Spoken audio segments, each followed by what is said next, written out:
በጣም የሚወዳት ልጅ ነው። የልጅነት ፍቅረኛዋ ነው። በጣም ብዙ ጊዜ እሷ ራሱ ታወራለች። መታገስ የሚያክል ነገር የለም። ዝም ብላችሁ ከአንዱ ጋር ስትጣሉ ከአንዱ ጋር የምትገኙ ከሆነ እንትን አይደለም እና ስህተቷ ደግሞ ቤተሰብ ልላክ ብሎ እሱ በቃ ይቅርታ ተተቀበለች ብሎ አትላክ ስትለው፣ በእርግጥ እነሱ ሳይግባቡ ቤተሰብ መላኩ ቁም ነገር የለውም። እኔም ስለማውቀው ማለት ነው።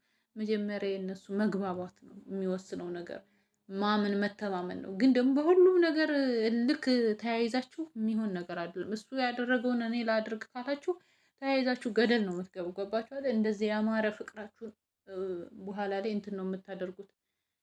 ናቲ እኔ በነገራችን ላይ ኢብን ያ ሁላ ነገር ተካሂዶ መቶ አብረው እንደዚህ እሷን ለማየት መጓጓቱ ይሄ የራሱ የሚያሳይ ነገር ነው። እና ውድ ቤተሰቦች እኔ የተሰማኝን ነው የምር የምናገረው።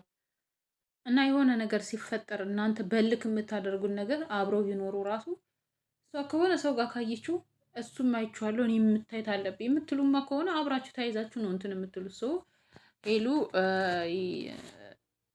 እኔ እልክ ውስጥ ባትገባ መልካም ነው። ትዳርም ሆነ ፍቅር በልክ የሚሆን ነገር አይደለም ብዬ ነው የማስበው። ለማንኛውም ግን ፈጣሪ እኛ ያልነው ሳይሆን ፈጣሪ ያለው ነው የሚሆነው።